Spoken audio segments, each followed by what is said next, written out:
informed the Council the tripartite negotiation between Ethiopia, Egypt, and the Sudan has not yet been concluded.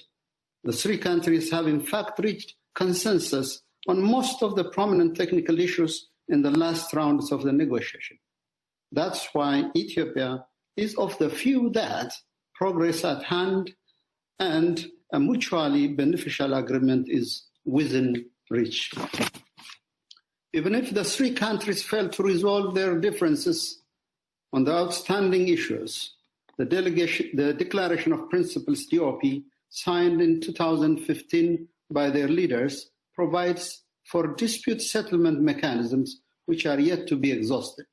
Furthermore, the African Union has the necessary goodwill and expertise to help the three countries in bridging their differences and reaching a mutually acceptable solution. It is indeed lamentable, to say the least, that the principles of complementarity and subsidiarity between the UN and regional organizations, much talked about in this council, was ignored when the issue related to the Grand Ethiopian Renaissance Dam was unjustifiably brought to its attention. It also contravenes Article 33 of the United Nations Charter, which stipulates that parties to any dispute, among others, shall first resort to regional agencies for arrangements.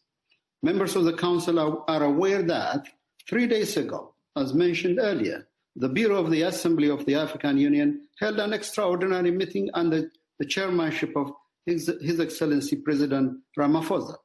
As stated in the communique issued on 27 June 2020, the three countries agreed to resume negotiation and resolve the remaining issues through tripartite consultation under an AU-led process in the spirit of Pan-African solidarity and within the framework of African solution to African problems. Therefore, the African Union is now seized of the matter, and it's only appropriate that this Council allows the AU-led process to take its course. Mr. President, needless to say, the Nile is as important to Ethiopia as it is to Egypt and the Sudan as a source of livelihood and economic development. The GERD is conceived as the centerpiece of our national development aspiration. Ethiopia generates 86% of the total average annual flow of the Nile waters, but it has never benefited from the river at all. The 1959 agreement between Egypt and the Sudan has apportioned the entire waters of the Nile between the two of them, with Egypt securing the lion's share, leaving nothing for Ethiopia. That was the unilateralist decision to have ever been taken concerning transboundary rivers. In 1997, Egypt again took another unilateral decision and built the Toshka and the Peace Canals, taking the Nile water away from its natural course. Ethiopia's repeated complaints over this project since the mid-1950s fell on deaf ears. The first complaint was made by the government of Emperor Haile-Selassie regarding the 1959 agreement. Egypt ignored Ethiopia's subsequent objections. Despite these historical facts, Egypt continues to accuse Ethiopia of taking unilateralist action with respect to the building of the GERD, as you heard earlier. Mr. President, Ethiopia is not asking too much. It is seeking to correct past injustice and share this precious resource in an equitable and reasonable manner. Despite being endowed with abundant water resource in the Nile Basin for years, the people of Ethiopia have been deprived of their right to use the resource to extricate themselves from abject poverty. This is why, for Ethiopia, accessing and utilizing its water resource is not a matter of choice, but of existential necessity. The unfortunate reality is that today, in 2020, tens of millions of Ethiopians still use firewood as a primary source of fuel, with severe consequences to their health and the environment. All rural households, where 85% of Ethiopians live, and nearly 2/3 of school children are forced to stay in darkness. This is a reality. By contrast, nearly 100% of Egyptian population, both in the cities and rural areas, have access to electricity. Therefore, Ethiopia believes that it has a national and moral imperative to do everything in its power to improve the lives of its people. GERD is an answer to Ethiopian mothers' cries for help so that they don't have to trek hours to collect firewood. The unfortunate reality is that pregnant mothers are still being carried on stretchers over a long distance due to lack of electricity to access life-saving emergency medical care. The images of young girls with back-breaking loads of firewood on their shoulders is also a daily reality. Once completed, the dam will generate 15,700 gigawatt hours annually, bringing electricity and an opportunity for a dignified life to more than 65 million people who currently live in complete darkness. That is why we are emphasizing again and again that GERD is a development project and it cannot in any way be a matter of security threat. If there is a security threat there to be discussed, it has to do with the fact that there are millions of Ethiopians living under the poverty line. The dam is meant to uplift these people, and in a way, it is averting a potential threat rather than posing any. Seeking social progress and better standards of life for our people, leaving no one behind, is indeed consistent with the spirit of the UN Charter and the Sustainable Development Goals that we all aspire to achieve in 2030. The GERD is also one of the mega projects envisaged under Ethiopia's effort to meet the African Union Agenda 2063. I should also underline here why the GERD is a people's project, which is being built by Ethiopians from all walks of life with an unprecedented zeal and commitment. It is to be recalled that various obstacles were created to prevent Ethiopia from accessing international support. My government is just coordinating a public-owned, public-funded project. Therefore, it has a solemn responsibility to bring this project to a successful completion. Mr. President, from the very beginning, Ethiopia took an unprecedented initiative to create understanding with both Egypt and Sudan on the GERD by, among others, establishing the International Panel of Experts and the Tripartite National Committee to implement its recommendation, and later the National Independent Scientific Research Group to formulate different scenarios and the first filling and annual operation of the GERD.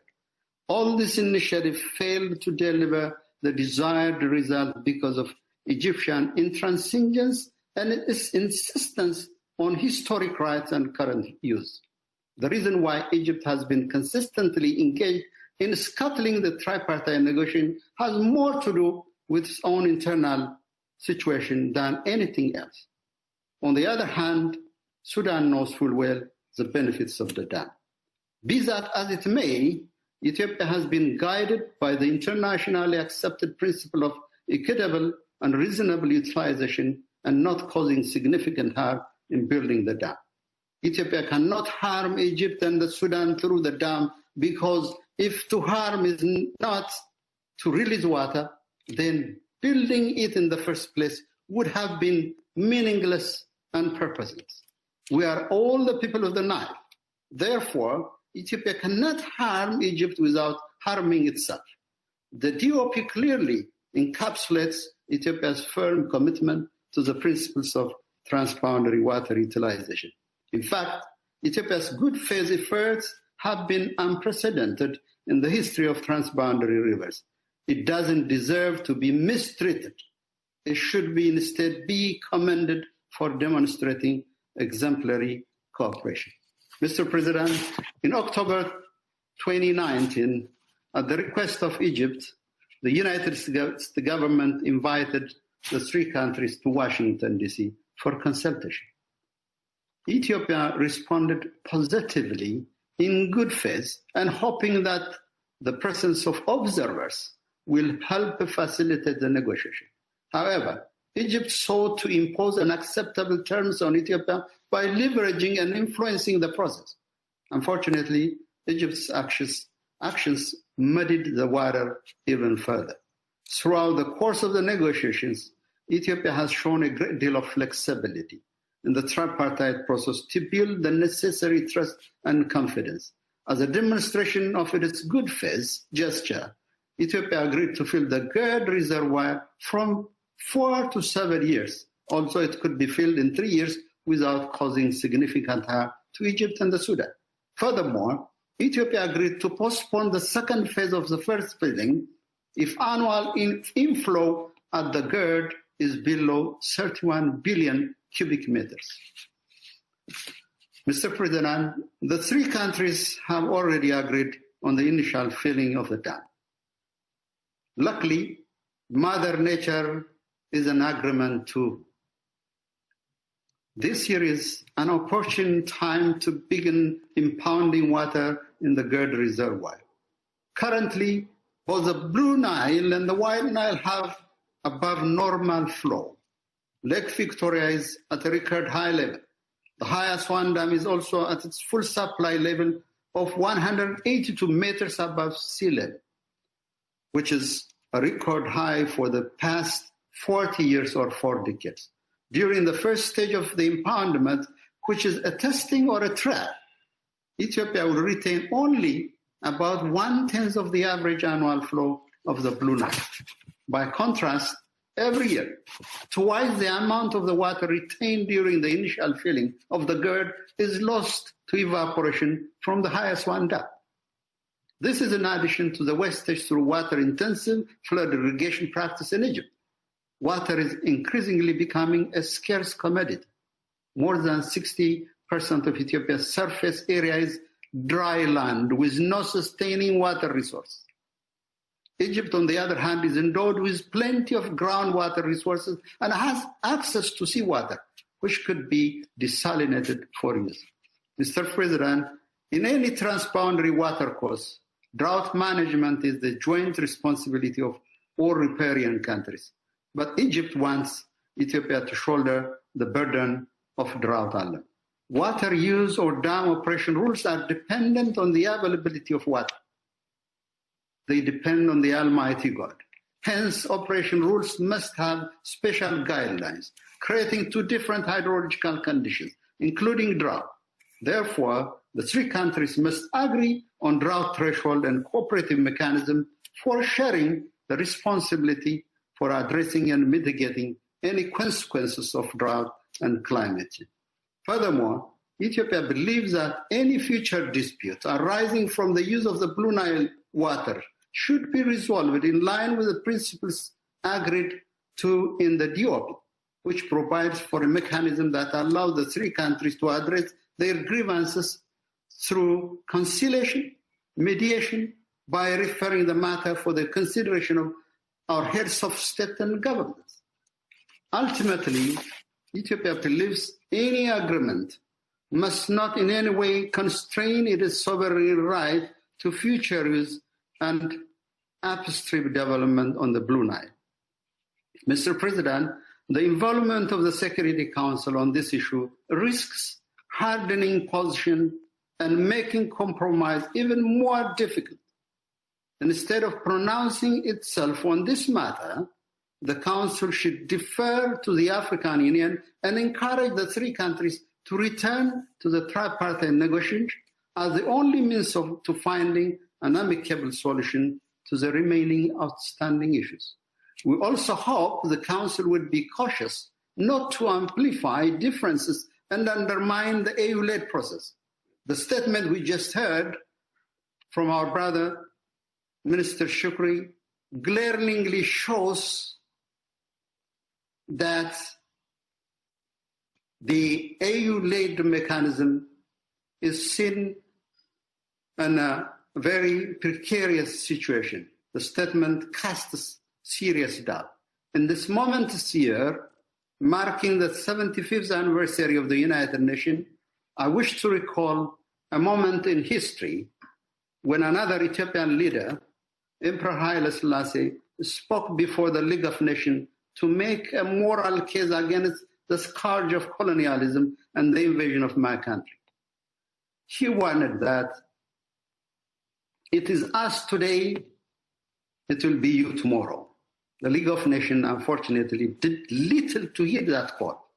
It would be regrettable if Ethiopia's call today not to politicize and internationalize the issue of the GERD is not heeded by this August Council. We can only hope that the Council will choose to be on the right side of history, for in a lot of ways, the matter being dealt with by the Council today is deeply rooted in a colonial legacy. Let me conclude, Mr. President, by emphasizing the fact that the Nile Basin country enjoy one of the oldest relationships in human history, as many of you mentioned earlier. The seeds of our common development were planted not today, thousands of years ago. Our time-tested links through the Nile should provide us with the truth, trust, and faith to do what is just for the betterment of all of our peoples. The GERD offers a unique opportunity for transboundary cooperation between our sisterly countries. It should never be an object of competition or mistrust. In this spirit, Ethiopia will pursue an amicable solution through a win-win negotiation. We also seek the understanding of our brothers and sisters from Egypt and Sudan. We are confident that we will reach a cooperative agreement in the coming weeks under the AU-led process. The Council should defer to the African Union, be cautious not to amplify differences, and encourage the three countries to return to the tripartite negotiation as the only avenue for finding a lasting resolution. I thank you, Mr. President. And we've been listening to Taye Atsike-Sillasie, the Ethiopian ambassador to the UN. Previously, we heard from the Sudanese ambassador and the Egyptian foreign minister discussing what they've been referring to as GERD, and that is the Grand Ethiopian Renaissance Dam, a dam that Ethiopia wants to build, has built, and they want in the coming days and weeks to fill a reservoir. Obviously, Egypt and Sudan, both countries that are downstream from Ethiopia, worried that this would have an impact on their water supply. The Ethiopian ambassador there outlining that Ethiopia needs the dam for its energy supply and its nation. Now, our diplomatic editor, James Bays, joins us now from